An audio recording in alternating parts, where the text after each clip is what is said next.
لوگوں اللہ کو مان لو، اللہ کی مان لو، اللہ نے کامیابی احکام میں رکھی ہے، اللہ کے احکام ہماری زندگیوں میں آئیں گے، رحمتیں برکتیں اتریں گی۔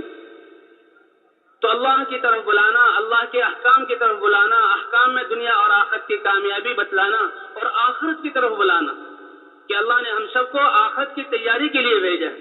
اس لیے کہتے ہیں جماعتوں میں نکل کر بھی لوگوں کے پاس جائیں تو ان کے دنیا کے حالات اور دنیا کی مصائب اور دنیا کی پریشانیوں سے متاثر نہ ہوں، آخرت کے حالات اور آخرت میں آنے والی پریشانیاں ان کو اتنا ذکر کریں کہ وہ دنیا کی پریشانی کو بھول کر آخرت کی مصیبتوں سے بچنے کا فکر ان کے دل میں آ جائے۔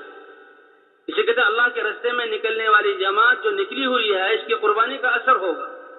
اس لیے ہر شخص داعی بھی ہو اور ہر شخص اللہ کے احکام کو سیکھنے والا، دوسروں کو سکھانے والا بھی ہو، ہر شخص اپنی عبادات پر محنت کرنے والا، نماز کہتے ہیں ساری دنیا کی طاقتیں، افراد اور صلاح جب جمع ہو جائیں، حکومتیں جمع ہو جائیں، وہ سب جمع ہو کر وہ نہیں کر سکتی جو مسلمان اپنی 2 رکعت کے ذریعے اللہ سے کروا سکتا ہے۔ وَاسْتَعِينُوا بِالصَّبْرِ وَالصَّلَاةِ، کرنے والی ذات اللہ کی ہے، اللہ کی مدد طلب کرو اللہ کے دین پر جمنے کے ساتھ، اور اس دین پر چلنے میں جو مشقتیں آئیں ان پر صبر کرنے کے ساتھ، اور نمازوں کے ساتھ۔ جی ہاں، نماز کے ساتھ، ہر حال میں نماز کی طرف۔ حضرت عبداللہ ابن عباس رضی اللہ عنہما اب جا رہے ہیں سفر میں، جاتے ہوئے پتہ لگا، ایک روایت میں ہے کہ بیٹے کے جو موت کے انتقال کی خبر آئی، اور ایک روایت میں بھائی کے انتقال کی خبر آئی۔ سواری کو ایک طرف کیا اور کھڑے ہوئے اور 2 رکعت نماز پڑھی اور کہا ہم نے وہ کیا جو اللہ نے حکم فرمایا ہے، وَاسْتَعِينُوا بِالصَّبْرِ وَالصَّلَاةِ۔ تو مسلمان تو ہر حال میں اللہ کے امر کو دیکھتا ہے، یہ کامیابی ہے۔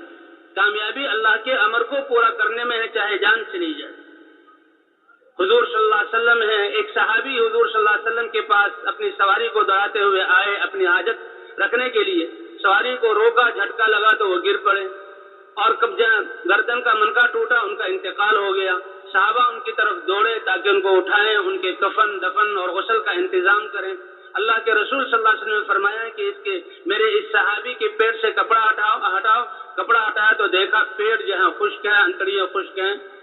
تو صحابہ کرام حیران ہوئے کہ اے اللہ کے رسول، آپ کو کیسے احساس ہوا کہ بھوک کی حالت میں اس کو موت آئی؟ فرمایا اس کی روح کے نکلتے ہی میں نے دیکھا کہ جنت کی حوریں جنت کا کھانا لے کر آ گئی ہیں اور اس کے منہ میں لقمہ دے رہی۔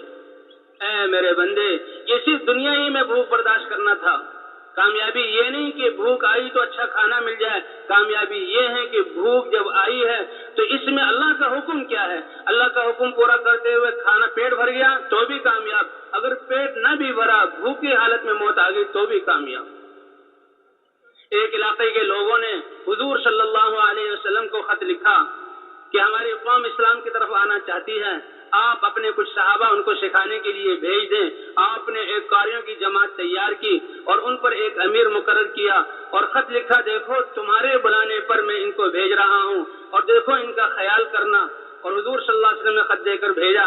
یہ صحابی اور یہ جماعت کے امیر صاحب جب خط لے کر گئے اور وہاں قبیلے میں پہنچے، قبیلے میں پہنچ کر حضور صلی اللہ علیہ وسلم کا خط دینے لگے کہ دیکھو اللہ کے رسول نے یہ خط دیا ہے کہ تم نے ہمیں بلایا ہے، تمہارے بلانے پر ہم آئے ہیں۔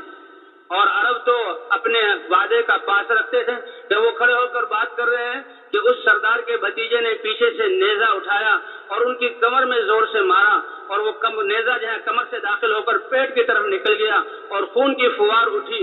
ان صحابے نے دیکھا کہ بھی اللہ کے راستے میں مجھے شہید کیا گیا، خون کو اپنے ہاتھ میں لے کر منہ پر ملا اور کہا فزت ورب الکعبہ، رب کعبہ کی قسم میں کامیاب ہو گیا۔